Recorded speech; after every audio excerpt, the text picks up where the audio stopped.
Alemania, 1483. Tiempo de desolación y enfermedades.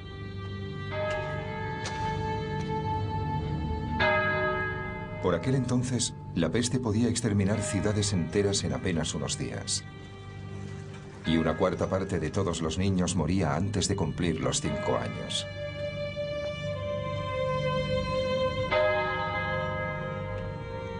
En aquel mundo había un gran consuelo. La Iglesia y su paraíso prometido.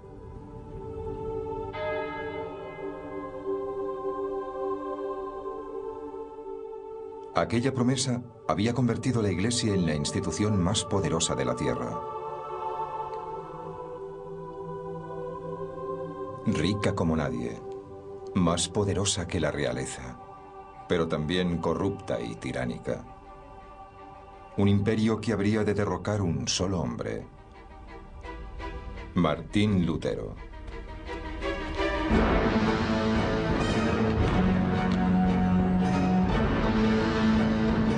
Esta es la historia de un hombre que pasó rápidamente de la devoción a la rebelión, de una búsqueda que encendería los ánimos en Europa, propagando la revolución en las naciones y desencadenando un grito de libertad cuyo eco alcanzaría el mundo moderno.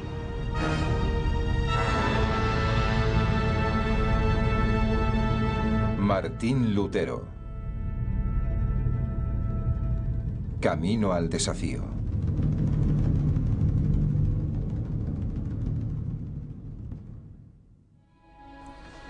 Alemania, febrero de 1546. Martín Lutero viaja de Wittenberg a Eisleben. El otrora hombre más famoso de Europa se acerca al fin de sus días. Este será su último viaje.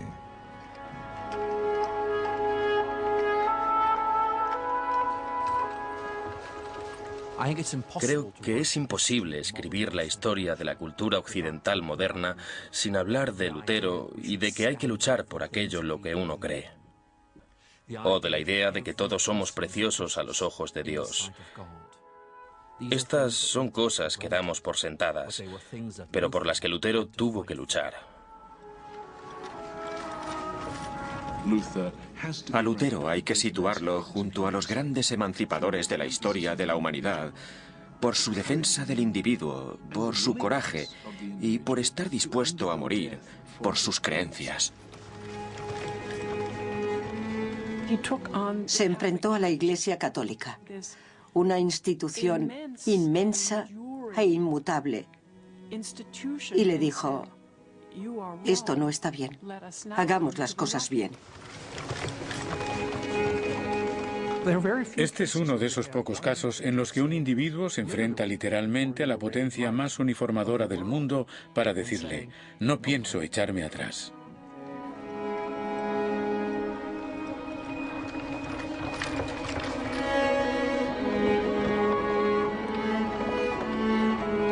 Seguro que no ha habido nadie en 1000 años a quien el mundo haya odiado tanto como a mí. Ojalá nuestro Señor me aconseje y me lleve pronto con él. Con gusto alargaría el cuello para que sobre él cayese toda la furia de un trueno y me derribase. Amén.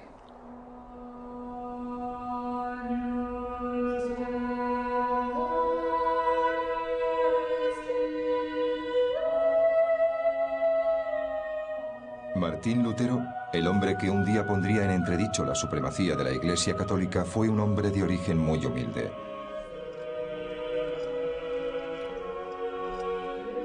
Creció en una pequeña ciudad llamada Eisleben, en el norte de Alemania.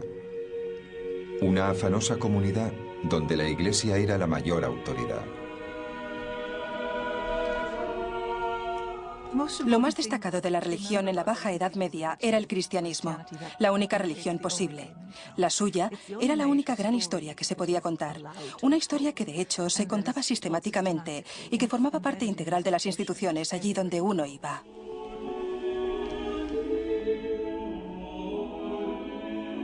Cuando Lutero era un niño, la Iglesia era el centro de su mundo. Sus parroquias, monasterios y conventos estaban diseminados por todo un imperio que se extendía desde la zona más occidental de Irlanda hasta la más meridional de Sicilia. El poder de la Iglesia residía en el gran consuelo que prometía. Si acatabas sus normas y practicabas sus ritos, podías escapar a los horrores de este mundo y encontrar la felicidad eterna en el cielo.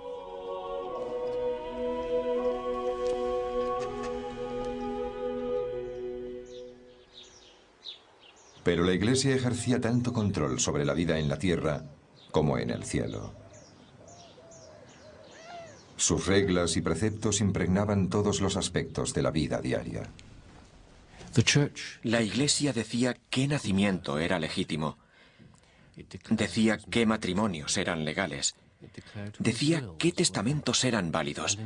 Y en este sentido se inmiscuyó, junto a su sistema legal, en las vidas de la gente de a pie de todos los lugares, no solo en la de sus propios miembros, sino en las del resto de la comunidad. Como muchos otros a su alrededor, el joven Lutero acataba los preceptos de la Iglesia. Había trabajado como monaguillo y había cantado en el coro. Hasta aquí, una imagen de paz y armonía. Mi vida en casa solo parece haber causado dolor y angustia.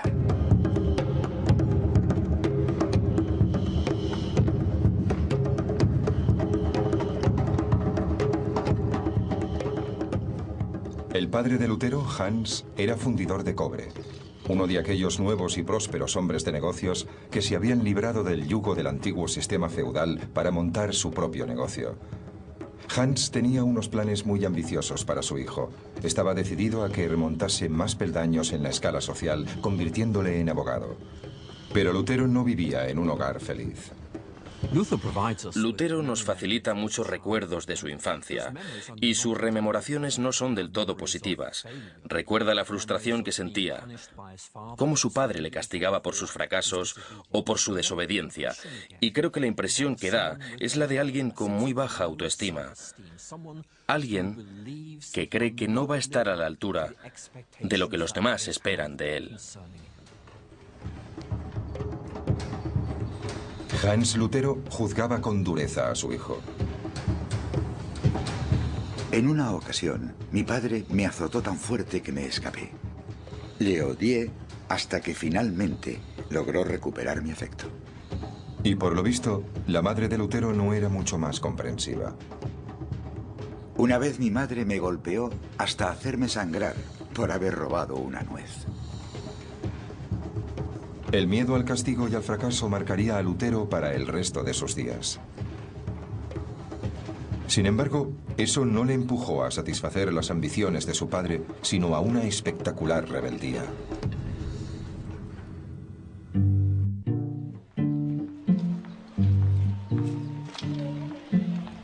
En un principio, Lutero siguió el camino que habían trazado para él. Su padre le envió a las mejores escuelas de la región y a los 18 años empezó a ir a la Universidad de Erfurt. Comparada con la ciudad natal de Lutero, Erfurt era una animada metrópolis. Tenía todo lo que podía necesitar un joven estudiante, innumerables bares y tabernas. Y en una época en la que no había agua potable, el vino y la cerveza eran bebidas de primera necesidad. La ciudad incluso contaba con un burdel municipal regido por el ayuntamiento. Pero Erfurt también era única en aspectos de mayor calado. No era un gran centro industrial ni político, pero sí era un gran centro eclesiástico, y en él abundaban las actividades de la Iglesia. Se calcula que allí había 14 órdenes religiosas distintas representadas en una sola, así como 25 parroquias. De hecho, por aquel entonces se decía que Erfurt era la Roma de Turingia, la Roma de aquella región de Sajonia, debido a la alta concentración de talentos eclesiásticos.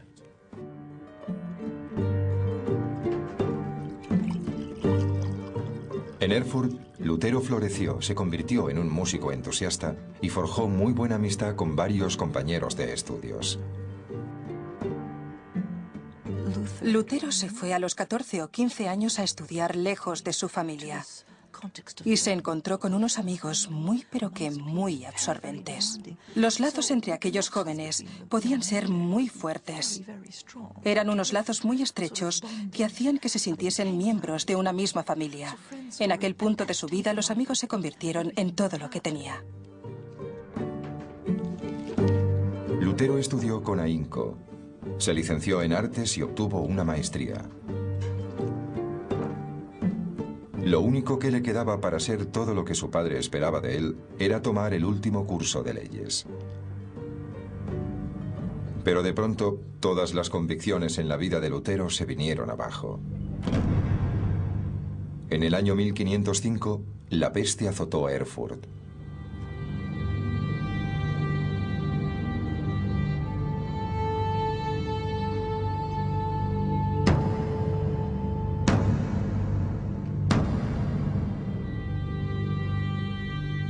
La enfermedad se propagó fuera de control por las estrechas calles de la ciudad, sembrando la muerte y la angustia a su paso. Lo que más temía la gente de la peste era que te cogía por sorpresa. Algunos cayeron, otros se libraron. Algunas ciudades quedaron devastadas, mientras otras muy cercanas no se vieron afectadas. Era algo inexplicable. Por aquel entonces nadie sabía cómo se contraía, nadie sabía por qué se contraía. Lo único que había era una sensación generalizada de que Dios les estaba castigando por sus pecados. Era una terrible y visible muestra de castigo.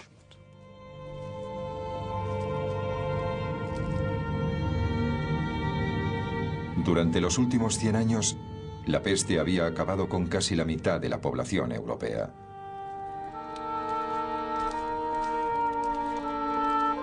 Pero la epidemia atacaba ahora a Lutero directamente. 3 de sus amigos murieron víctimas de la enfermedad. Y aquella visión de la mortalidad del hombre y el miedo a la ira de Dios traería consigo el primer cambio radical en la vida de Lutero.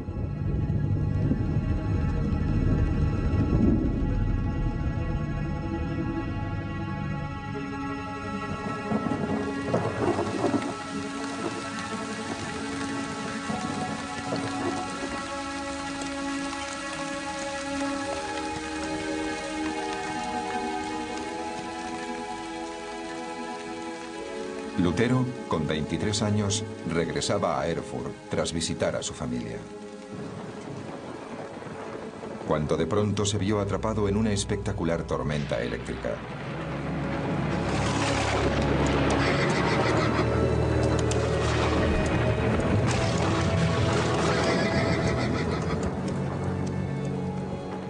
Nadie sabe exactamente qué le ocurrió a Lutero aquella noche, pero le afectó en lo más profundo de su ser. De repente, acechado por el pánico y la congoja de la muerte, me vi obligado a hacer un trato con Dios. Ya había perdido a 3 amigos por culpa de la peste y ahora se enfrentaba él mismo a la muerte, de manera que Lutero llegó a un acuerdo con Dios. Si sobrevivía, se haría monje. La cercana experiencia de la muerte te lleva a pensar en qué estado está tu alma, cuál es el balance. Estoy hablando casi de una especie de contabilidad espiritual. Uno se pregunta, ¿en qué estado estoy? ¿Cuál es el balance de mi vida? De haber muerto ahora, de no haber funcionado mi invocación, ¿dónde habría terminado? En el infierno, por pecador.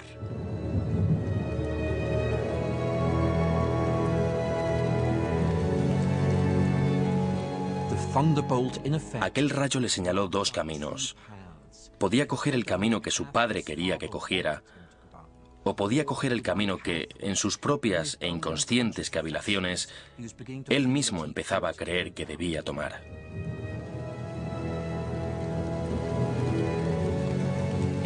Fue el momento en que tomó las riendas de su propia vida.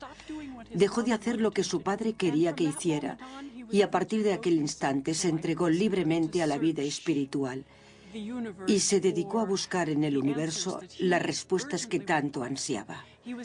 Obviamente, era una persona de gran sensibilidad espiritual.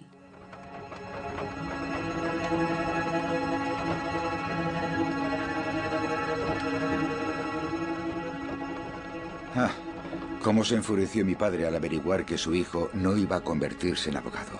Perdió la razón, se comportó como un loco.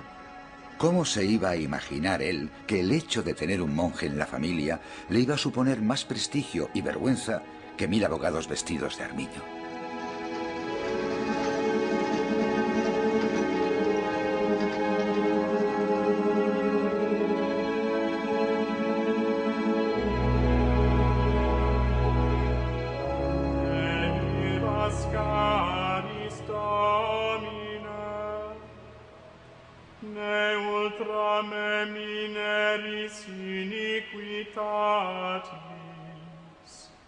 Ecce civitas sancti facta est deserta, Sion deserta facta est, Jerusalem desolata est. Los monasterios y conventos de Europa eran una sociedad en sí mismos. Ofrecían a los fieles una vida dedicada a la plegaria, la meditación y la búsqueda de la salvación.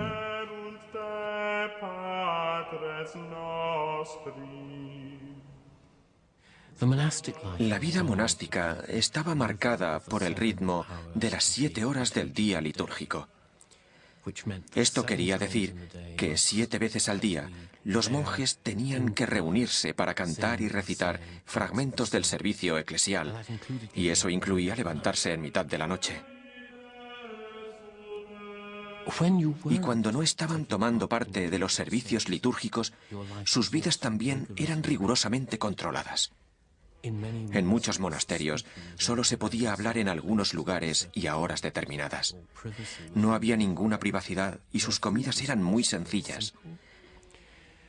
Los hábitos de los monjes también eran muy rígidos, burdos e incómodos. ¿Por qué debían llevar aquellas ropas tan incómodas?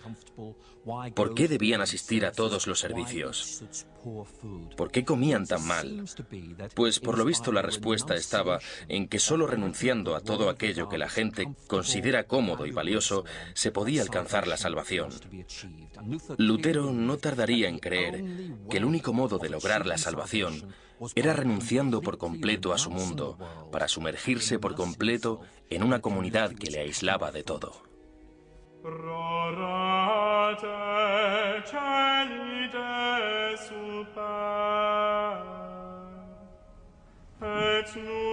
Dos semanas después de aquella noche en el bosque, Lutero se unió a una de las órdenes monásticas más severas de Alemania, los monjes agustinos de la estricta observancia. Se cortó el pelo, se vistió con la túnica blanca de los monjes novicios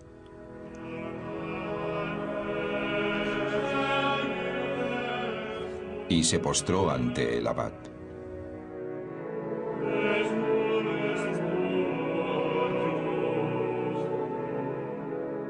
Acababa de ingresar en el mismísimo seno de la Iglesia Católica. No era el tipo de orden que uno elegía si lo que quería era una vida cómoda y fácil. No era en absoluto ese tipo de centro religioso. Sin embargo, creo que era una buena orden para alguien espiritual y mentalmente dotado.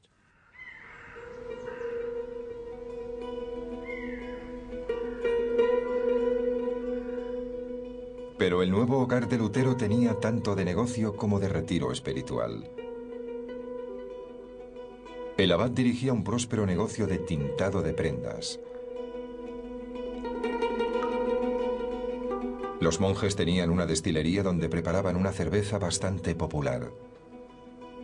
Y encima, el monasterio era propietario de toda una serie de tierras en el vecindario, cuyas rentas y diezmos le proporcionaban unos ingresos sustanciosos. Todo esto quedaba minuciosamente registrado en los dilatados libros de cuentas del monasterio.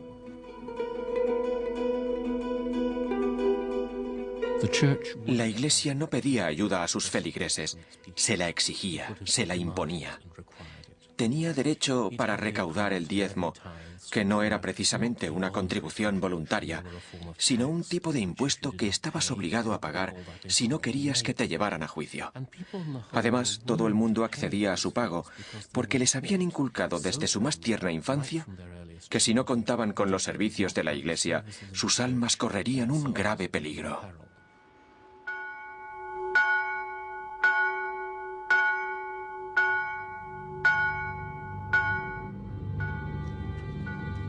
Estos abusos de la Iglesia terminarían por ofender y disgustar a Lutero. Aunque de momento, lo único que le preocupaba era su alma. Se lanzó de lleno a la vida austera y solitaria que la Iglesia reserva a sus más devotos seguidores.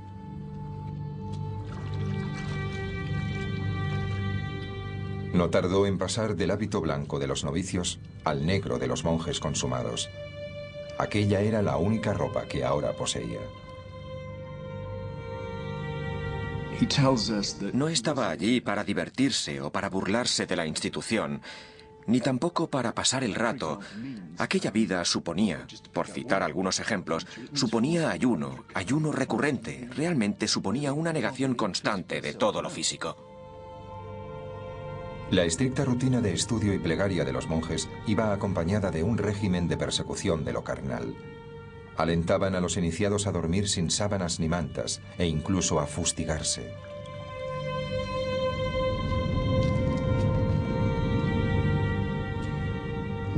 Una de las cosas que pretendían era emular el sufrimiento de Cristo para así convertirse en ascetas. Creían que al dominar sus deseos carnales, al dejar de necesitar la comida, la compañía sexual y las comodidades de la vida, se estaban identificando con Cristo. Creían que así luchaban contra las fuerzas del mal en su interior, que así combatían sus más bajos instintos. Lutero se sometió a aquel régimen con fervor, durmiendo sobre la nieve, sin mantas, hasta que sus compañeros le arrastraban medio muerto hasta el interior del convento. Años más tarde, se quejaría de que aquellos años en el monasterio arruinaron para siempre su salud.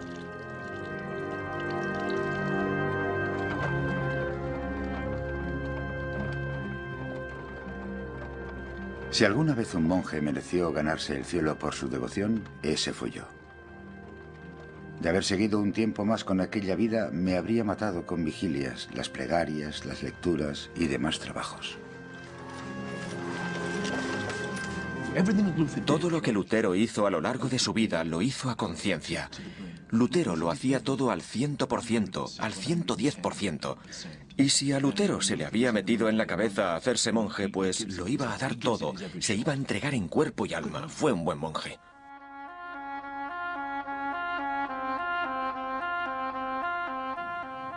Pero la devoción de Lutero excedió con creces las expectativas de los demás monjes. Cada vez le preocupaba más no complacer nunca a Dios, no llegar nunca a ganarse el cielo, el hecho de haber cambiado a un padre implacable por otro aún más difícil de complacer. Lutero hablaba claramente de su sentimiento cada vez mayor de impotencia. Creía que nunca lograría salvarse.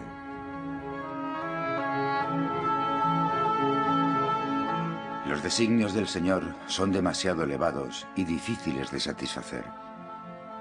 Y esto lo demuestran no solo los textos divinos, sino mi propia experiencia y sentir.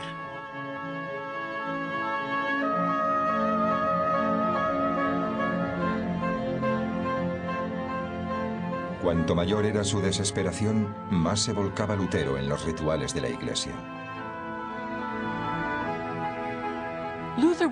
Lutero se diferenciaba de otros monjes en que realmente le preocupaba reconciliarse con el Padre Celestial y hacer todo aquello que Dios esperaba de él. Podemos ver su búsqueda, su agonía, su profunda gravedad. Solo quedaba confiar en que encontrase el camino. De lo contrario, iba a llevar una existencia muy tormentosa.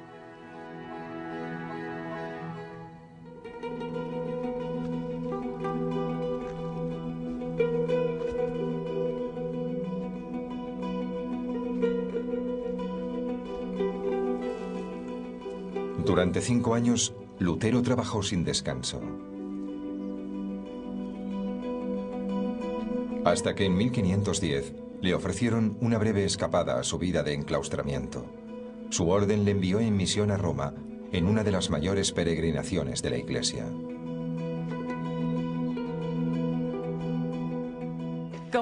El viaje a Roma era una peregrinación muy especial, ya que era la capital de la Iglesia Católica Romana y desde una perspectiva occidental, la capital del cristianismo. Lutero decidió inmediatamente que intentaría sacarle el mayor provecho espiritual posible a aquel viaje. Roma era una valiosa reserva de santidad. Era el hogar de San Pedro, del Papa y de los restos de innumerables santos y mártires. Decenas de miles de peregrinos visitaban Roma todos los años, con la esperanza de que aquel viaje los acercase más a Dios. Vestían de forma diferente, cogían un palo, caminaban y vivían con austeridad. Había pocos albergues a lo largo del camino para los peregrinos, así que para cuando llegaban al lugar de peregrinaje, en cierto modo, ya habían cumplido penitencia y merecían encontrar las tumbas de los santos al final de la peregrinación. Por fin eran dignos merecedores de la gracia del encuentro. Lutero y sus compañeros tardaron más de 2 meses en realizar su largo viaje hacia el sur. Finalmente, en octubre de 1510, llegaron a la ciudad eterna.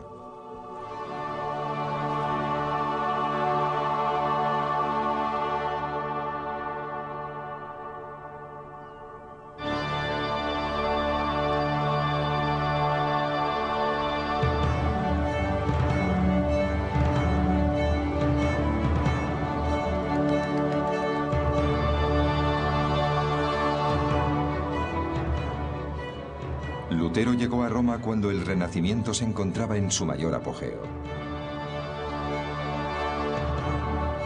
Miguel Ángel estaba pintando los techos de la Capilla Sixtina. Rafael estaba volcado en la decoración de las dependencias privadas del Papa. Para el joven monje, aquella ciudad fue toda una revelación.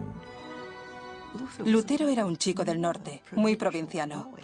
Para entonces, había vivido solamente en 3 ciudades durante toda su vida, así que no había visto gran cosa, y llegar allí y ver los séquitos de los cardenales, los grandes palacios, y encontrar un clima completamente distinto, comidas distintas, olores distintos, debió de extrañarle enormemente.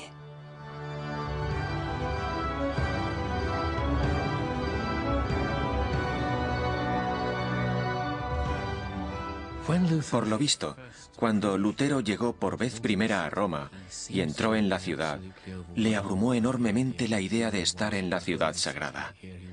Ahí estaba, en presencia de tantos mártires, en el mismo centro de la iglesia.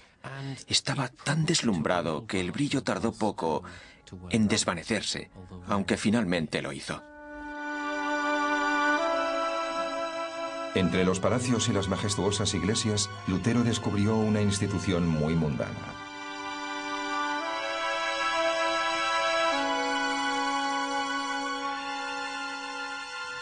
Aquella ciudad daba tanta importancia al dinero como a la religión.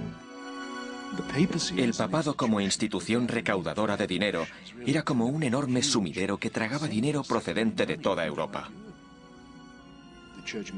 La Iglesia enseñaba que el dinero era la raíz de todo mal y que, por ejemplo, prestarlo a cambio de intereses era un pecado mortal. Pero en realidad la Iglesia movía millones de ducados. En realidad, Lutero había llegado a la sede principal de una gran corporación europea, sustentada en los beneficios de monasterios como el suyo, en la donación de sus fieles y en los impuestos que cobraba por todo, desde una licencia matrimonial a un cardenalato. Lo más importante que hay que recordar sobre el papado de principios del siglo XVI, institución que existía desde hacía varios siglos, es que básicamente era un Estado. Un Estado con todas las características de un Estado. Tenía burocracia, palacios, magníficos edificios. Tenía lo mismo que un gran príncipe renacentista.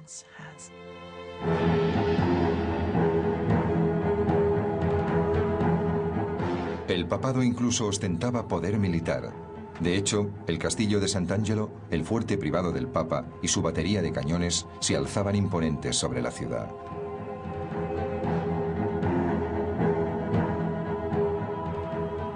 No obstante, el Papa Julio II rara vez estaba ahí. Prefería pasar el tiempo haciendo campaña por Europa, a la cabeza del ejército papal.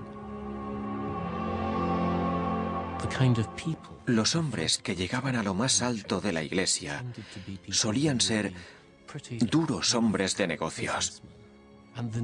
Y la necesidad de contar con aquella especie de directores y políticos tan poderosos explica por qué Roma era un lugar espiritual lleno de gente tan poco espiritual. En Roma, Lutero descubrió un cinismo que le afectó profundamente.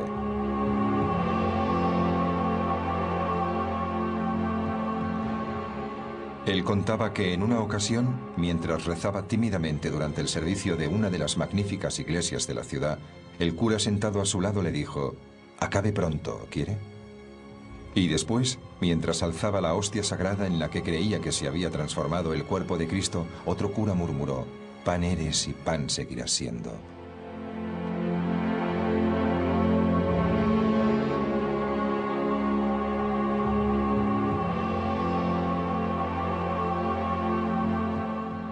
Creo que la decepción que sufrió en Roma debió ser absolutamente devastadora.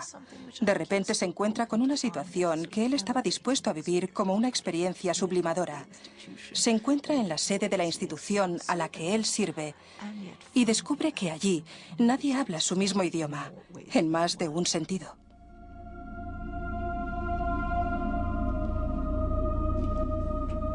Lutero también descubrió que a la Iglesia le complacía aprovecharse de sus peregrinos.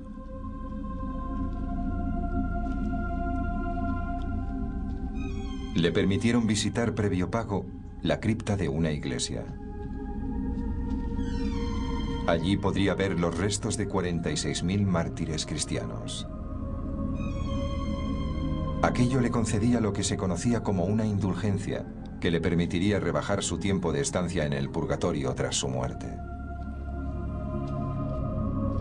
El purgatorio era el lugar donde los cristianos expiaban sus culpas, a veces durante miles de años, antes de poder entrar en el cielo.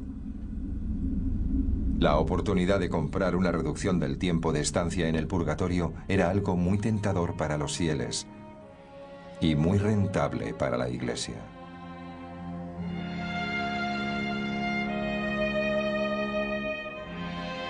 Mientras Lutero iba de un lugar de peregrinaje a otro, desesperado por encontrar la salvación, un miedo cada vez mayor se apoderaba de él.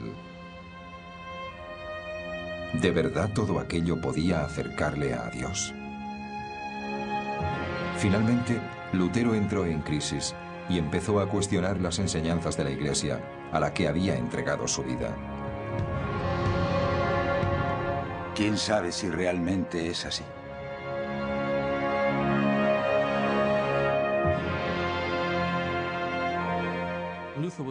Lutero estaba claramente desilusionado con Roma, no solo por su superficialidad espiritual, sino porque, sencillamente, sentía que Roma no era un reflejo del cristianismo tal y como él lo entendía.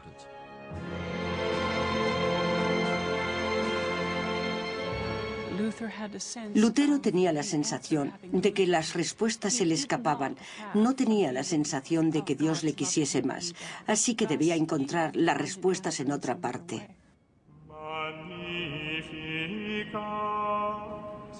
El viaje de Lutero a Roma solo le había causado desilusión y más dudas. Y ahora, la vida en el monasterio le ofrecía menor consuelo que antes. Desesperado por garantizar su salvación, Lutero se pasaba la vida confesándose. Ponía su alma al desnudo hasta 4 veces al día, a veces durante 6 horas seguidas. El resto del tiempo se lo pasaba cumpliendo penitencia.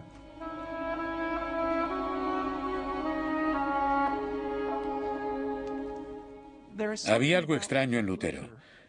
Creía que nunca lo iba a lograr y aún así no dejaba de intentarlo. Se confesaba y conseguía la absolución, y así era como se suponía que la Iglesia debía tratar aquellos asuntos. La mayoría de los monjes se habrían contentado con oír: «Estás perdonado». Pero una vocecilla en su interior le decía: «No lo sientes de verdad». Así que tenía que volverse a confesar una y otra vez para volver a ser absuelto, pero la vocecilla le decía: «No, no lo dices de corazón». Así que la vida monacal fue un infierno para él. Ahí estaba él haciendo lo más importante, lo mejor que podía hacer un hombre según la sociedad, y aún así no se sentía mejor.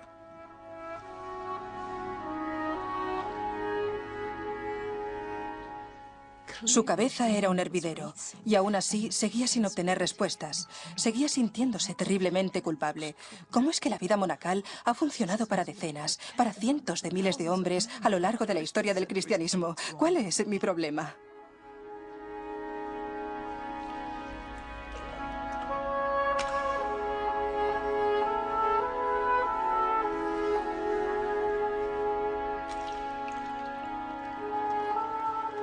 Por irreprochable que fuera mi vida monacal, seguía sintiéndome como un pecador con la conciencia llena de culpa.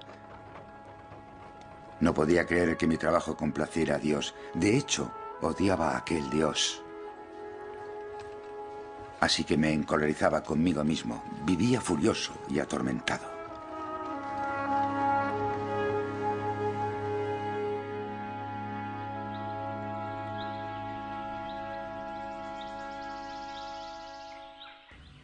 La sabiduría y la perspicacia de otro hombre permitieron a Lutero escapar de la presión de su propia angustia y le pusieron inconscientemente en la senda de la revolución.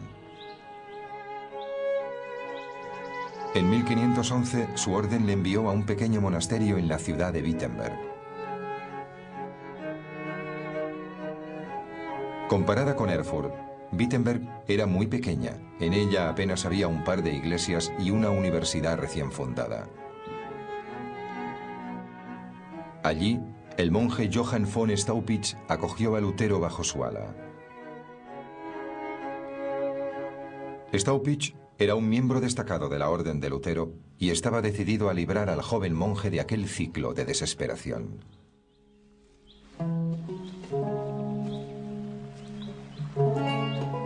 Staupitz informó a Lutero de que había decidido convertirle en profesor de estudios bíblicos de la nueva Universidad de Wittenberg.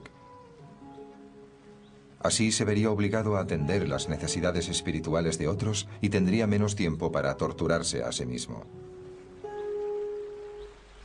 Lutero le dio hasta 15 motivos por los que no podía aceptar aquella oferta, empezando porque tanto trabajo iba a acabar con él. La abyecta respuesta de Staupitz pasaría a la historia. Me parece muy bien. Dios tiene mucho trabajo para los hombres inteligentes en el cielo.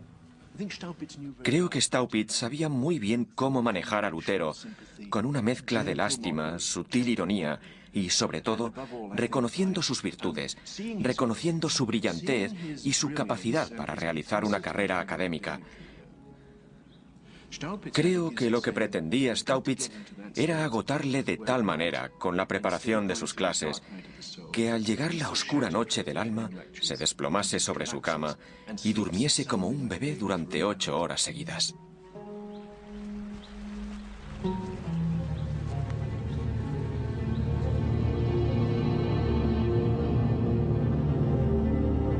La intuición de Staupitz resultó ser muy certera. Enfrentado a una clase llena de estudiantes a los que explicar la Biblia, Lutero se vio obligado a involucrarse con el mundo y a dejar de fustigarse por sus defectos. Tenía que decir a toda una clase qué era cada cosa. Ya no había tiempo para meditar en su celda, ni para discutir con otros monjes. Ahora tenía que imponer su autoridad.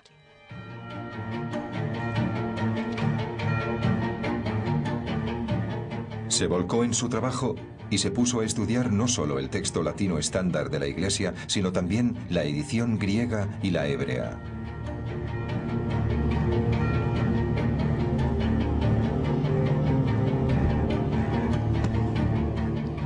Y mientras reflexionaba, tomaba notas y razonaba sobre su trayectoria a través de su fe, Lutero tuvo una revelación. Una revelación que cuestionaba todo lo que le habían enseñado sobre su Iglesia. Lutero había crecido creyendo que la persona que se salvaba era aquella que luchaba y se esforzaba por salvarse. Ahora empezaba a darse cuenta de que para salvarte solo tenías que extender y abrir tus manos vacías para recibir aquel regalo que Dios quería darte.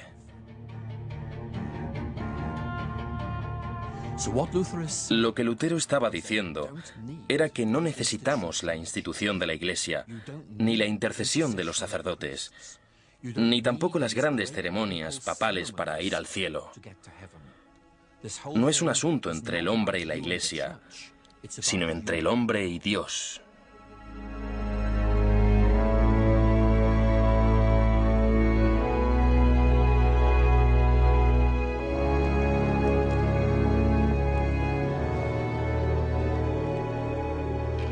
Fue un momento revolucionario. Durante toda su vida, Lutero había creído que solo a través de los rituales de la Iglesia se podía alcanzar la salvación. Pero ahora se daba cuenta de que la salvación era algo que el individuo debía negociar directamente con Dios. No había institución mundana que pudiera creer por ti, expiar tus culpas o interceder entre tú y tu Dios. Sentí que había vuelto a nacer y que las puertas del cielo se abrían para mí.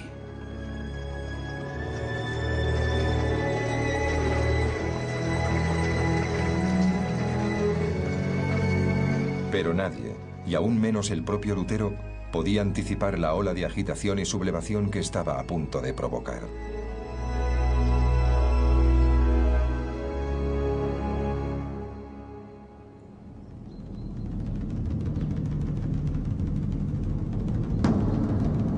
Habían pasado 7 años desde la visita de Lutero a Roma. Y en aquel tiempo el Papa Julio II había muerto. Le había sucedido León X. Y León era un hombre entregado a los placeres carnales. En sus banquetes normalmente había un gran pastel de postre, del que salían niños pequeños desnudos.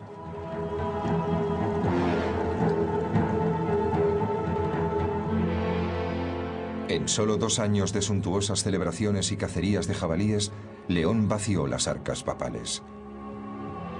Se vio obligado a detener las obras de la mayor extravagancia de la Iglesia hasta la fecha, la gloriosa Basílica de San Pedro. Es uno de los mayores proyectos de construcción en la historia de Europa y todos los grandes artistas, escultores y arquitectos del Renacimiento italiano, sin excepción, participaron en él. Eso sí, tragó dinero como solo un proyecto de construcción de esta magnitud podía hacerlo. León se mostraba despreocupado. Y para volver a llenar sus arcas, recurrió a uno de los mejores métodos que tenía la Iglesia para recaudar dinero: la venta de indulgencias, o lo que es lo mismo, cobrar a los fieles por entrar en el cielo. Las cartas de indulgencia eran pedazos de papel que vendían por un módico precio que, dicho sea de paso, cambiaba según las posibilidades de cada uno, y que aseguraban al portador el perdón de sus pecados. Las indulgencias de León tenían una serie de ventajas únicas. Se podían comprar no solo para uno mismo, sino también para los parientes muertos. Y encima, perdonaban una serie de pecados inimaginables. Incluso se decía que, de haber sido posible, habrían absuelto a aquellos que hubiesen mantenido relaciones sexuales con la Virgen María. En definitiva, la salvación a cambio de dinero. La cantidad de dinero que se pretendía recolectar con las indulgencias de 1517 era muy grande. Y estoy hablando de decenas de miles de florines. Eso en dinero moderno serían muchos millones. León preparó detenidamente la emisión de su nueva indulgencia. Contrató los servicios de un fraile dominico llamado Johann Tetzel para su venta. Y eligió muy bien. Tetzel era un publicista maravilloso, especializado en jingles y eslóganes promocionales.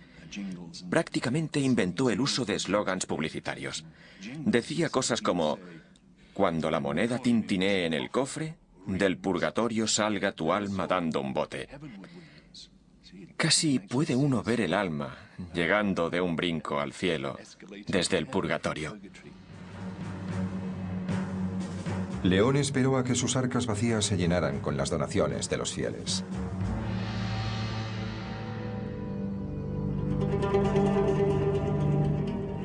El principal mercado de Tetzel para la venta de indulgencias fue Alemania. Los habitantes de Wittenberg se enteraron rápidamente de la reducción de condena que ofrecía la Iglesia.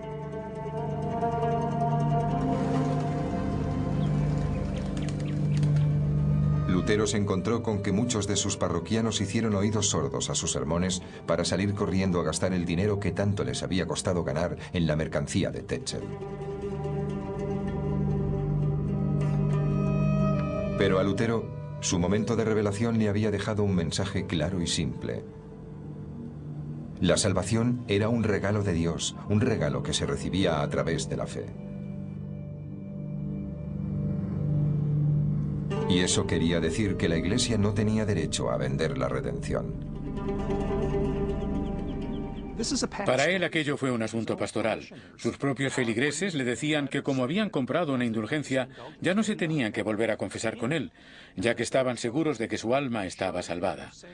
Lutero creía que aquello no era más que una ilusión, que posiblemente acabaría con su condena, así que para él se trataba de un asunto muy serio. Estaba enfadado, porque aquello iba en serio, estaba en juego la vida de mucha gente. Si no hacían lo correcto, podían terminar en el infierno.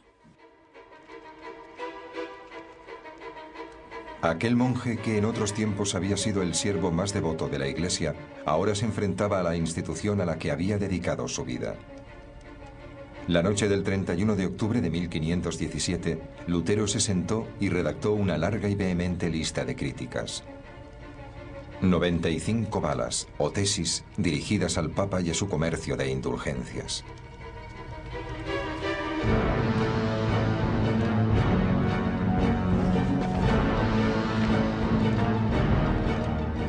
A continuación las clavó en la puerta de la iglesia del castillo de Wittenberg.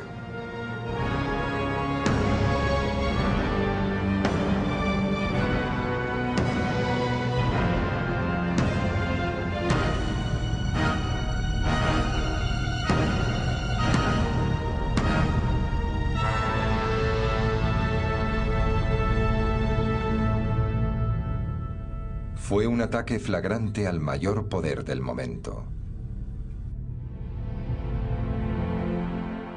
La bendición divina está al alcance de todos sin necesidad del Papa.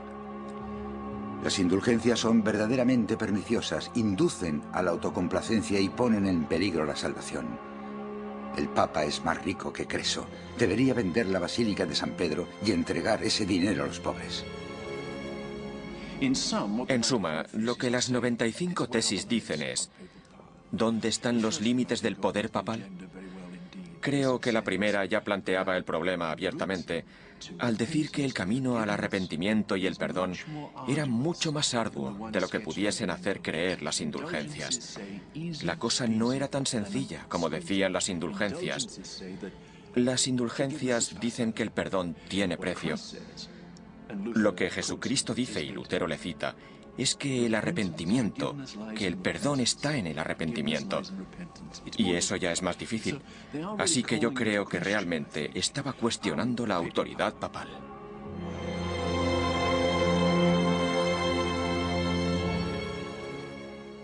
Era un asunto de fe. Era necesario sacarlo a la luz. Por eso apelaba a aquellos que se atrevían a defender aquellas prácticas o abusos para que saliesen y demostrasen que estaban en lo cierto. Según él, para abrir el debate, solo hacían falta las Sagradas Escrituras. Las Sagradas Escrituras y capacidad de raciocinio. Se cuestionó mucho si la intención de Lutero era causar perjuicio. De hecho, lo de clavar textos en la puerta de la iglesia para su discusión académica era una práctica habitual. Su finalidad no era la publicación. estaban en latín y el lenguaje era en ocasiones técnico y de difícil comprensión. Por otra parte, el estilo de las 95 tesis no era sencillo y los sentimientos que en ella plasma Lutero son tan intensos y profundos que resulta difícil creer que su único objetivo fuese entablar una conversación privada con un superior de su iglesia. Cuesta no pensar que, al menos, se le pasó por la mente su publicación. Al final, fueron otros los que las publicaron por él. Lutero estaba a punto de convertirse en uno de los autores más vendidos de la historia. Menos de 70 años antes, otro alemán, Gutenberg, había perfeccionado la primera máquina impresora del mundo. Por aquel entonces ya se imprimían muchos libros y panfletos, incluso las indulgencias de León X. Le había llegado el turno a la sincera obra de Lutero de pasar a la imprenta. Sus tesis se extendieron como las llamas por toda Alemania, poniendo a Lutero y a toda Europa en una tesitura impensable. Escondían en su interior la capacidad para deshacer la autoridad del Papa. El propio Papa patrocinaba las indulgencias y sin su aprobación no se podían vender. ¿Con qué derecho un fraile advenedizo las cuestionaba? Lutero no fue capaz de prever la consternación que aquello iba a provocar entre las más altas esferas.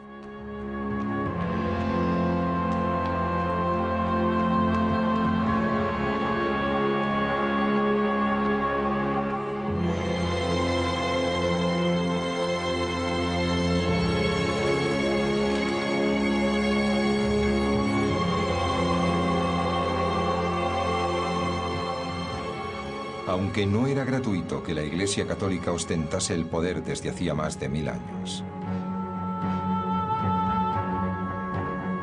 De hecho, tenía un nombre para los hombres como Lutero: herejes. Y la pena por herejía era la muerte.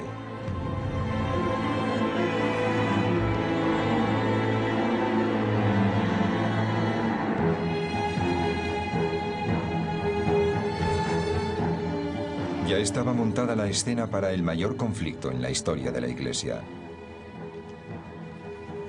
Una batalla entre la institución más poderosa del planeta y un monje solitario.